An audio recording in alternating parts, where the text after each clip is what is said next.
السلام علیکم جی. اس وقت میں موجود ہوں گاروں پہ، اور یہ ہمارا فارم ہاؤس ہے جو ہم رن کر کے اپنا گزر بسر کرتے ہیں اور محنت کر کے کسی طرح اپنی فیملی کو پالتے پوستے ہیں. تو ہوا یہ کہ یہ ہے گاروں میں سنوے لگون واٹر پارک کے بالکل پاس. تو آپ اس سے اندازہ لگائیں کہ پاکستان میں بالخصوص سندھ میں اگر آپ رہتے ہو تو جان اور مال کی آپ پہ آفت کسی پہر بھی آ سکتی ہے، کسی لمحے بھی آ سکتی ہے. آپ کو زیادہ حیران ہونے کی ضرورت نہیں. آپ یہ دیکھیں کہ آپ نے گاڑی سے بیٹری چوری ہونا سنا ہوگا، آپ نے گاڑی کا پینل چوری ہونا سنا ہوگا، آپ نے ڈیک چوری ہونا سنا ہوگا، آپ نے اور چھوٹی موٹی چوریاں سنی ہوں گی. آپ نے یہ دیکھا ہوگا کہ بھائی کوئی پنکھا لے کے بھاگ گیا، کوئی کچھ چرا کے بھاگ گیا. تو چلو سمجھ آتا ہے کہ نارمل سی بات ہے، ہر شہر میں پاکستان جیسے ملکوں کے ایسا ہوتا رہتا ہے. بھائی ایک نئی روداد ہو گئی ہمارے ساتھ. وہ کیا کہ یہ رہا فارم، یہ ہم نے سیلف فائنینس پہ اپنا پی ایم ٹی لگایا ہوا ہے، وہ ہیسکو کو پیسے دے کے، کہ ہیسکو کو جتنا انہوں نے ہمیں ایسٹیمیٹ دیا.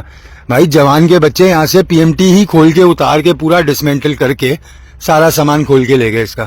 اب بتائیں کہاں جا کے مرے بندہ، کیا بزنس کرے، کیا کام کرے. اب یہ 5 لاکھ روپے کا پی ایم ٹی 4.5 لاکھ روپے کا دوبارہ ہم کو خریدنا پڑے گا. جو اس میں کام کی چیزیں تھی ساری کوئل وغیرہ، سارا کاپر وغیرہ، وہ سب لے گیا. اب یہ اس کی کیا کرے بندہ، یہ میت اس کی پڑی ہوئی ہے. اور بندے کو میں نے اپنے بھیجا ہوا ہے تھانے. یہ دیکھیں کس طرح اس نے ڈسمینٹل کیسے کیا 11 kVA کی لائن کو، کیسے اس نے سارا آئل نکالا جو کہ گرم بھی ہوتا ہوگا یقیناً. یہ دیکھیں، یہ ہے لاش پی ایم ٹی کی. دیکھ رہے ہیں آپ کس خوش اسلوبی کے ساتھ پاکستان کی قوم جو ہے اپنی ترقی کا راز ہم لوگوں کو بتاتے ہیں. ہم کیا کریں، کہاں جا کے مرے، ہم کہاں محنت مزدوری کرنے سے کیسے وہ کریں، اپنا گھر کا گزارا کریں، سمجھ سے باہر ہے. ہم کیسے اپنے آپ کو تسلی دیں اور کیسے یہ دوسرا پی ایم ٹی لگائیں. مجھے تو یہ نہیں سمجھ آتا. اتنا ہم کما نہیں پاتے پورا سال جتنا ہمارے اوپر یہ ٹوپیاں آ جاتی ہیں. نہیں تو کیا کرے یار، سمجھ سے باہر ہے.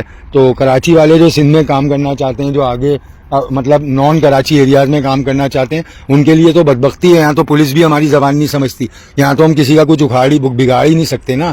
یہاں تو ہم بالکل نان اینٹی ہیں، اور جو ہمارے ساتھ ہو رہا ہے وہی صحیح ہے. یہ سین ہے. اب آپ بتائیں، میرا چوکیدار وہاں تھا، اب اس کو میں تھانے تو بھیج دیا میں نے، لیکن وہ ظلم ہی ہے اس پہ. اس کو کیا پتا وہاں بیٹھے یا سوتے ہوئے کہ یہاں پوری کوئی کاروائی لگا گیا سب بند کر کے. آپ دیکھیں کہ کیا یار، میں کس طرح اپنے آپ کو بتاؤں کہ سمجھاؤں کہ یار اب آگے بندہ کیا کرے، کیونکہ یہ لگائے بغیر تو کام چل نہیں سکتا. اور یہ لگائیں تو پھر نہیں چوری ہوگا، اس کی کیا گارنٹی.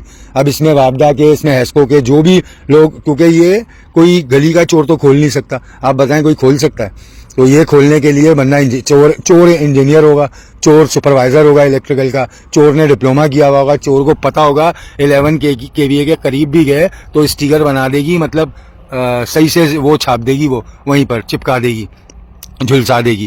لیکن آپ دیکھیں کہ کس خوش اسلوبی کے ساتھ اتنی ہائٹ پہ، وہ ہائٹ دیکھیں آپ پی ایم ٹی کی کہ کہاں ہے، اتنی ہائٹ پہ چڑھا گیا اور اس پی ایم ٹی کو اتار کے اس کی تمام جو ہے خزانہ اس میں سے کاپر کا تمام کام کی چیزیں نکالی گئیں اور اس کو بیڑا غرق کر دیا گیا. اور اب ہم ایز اے پاکستانی جو ہمارا کام ہے، اسٹیٹ جو ہم کو دے سکتی ہے وہ یہ تسلی کہ بیٹا جاؤ، انشاءاللہ اس پہ کام ہو رہا ہے. پولیس والے کہہ رہے ہیں ایریے سے بہت پی ایم ٹی چوری ہوئے ہیں گاروں میں، اور آج کل چوریاں چل رہی ہیں.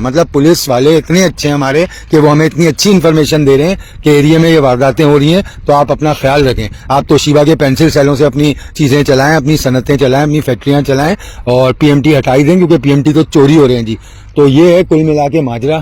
وہ پڑی ہوئی ہے لاش، یہ پڑا ہوا ہے اس کا اسٹرکچر سارا، اور کوئی بہت ہی ذہین اور ہنرمند چور اس کو خوش اسلوبی کے ساتھ اپنی دہاڑی لگا کے جا چکا ہے. اور ہم اپنے ماتم کدہ ہیں اپنے حالات پہ، اور ہمیشہ کی طرح مجبور اور لاوارث ٹائپ کی فیلنگ آ رہی ہے، اور اسی میں ہم نے رہ جانا ہے.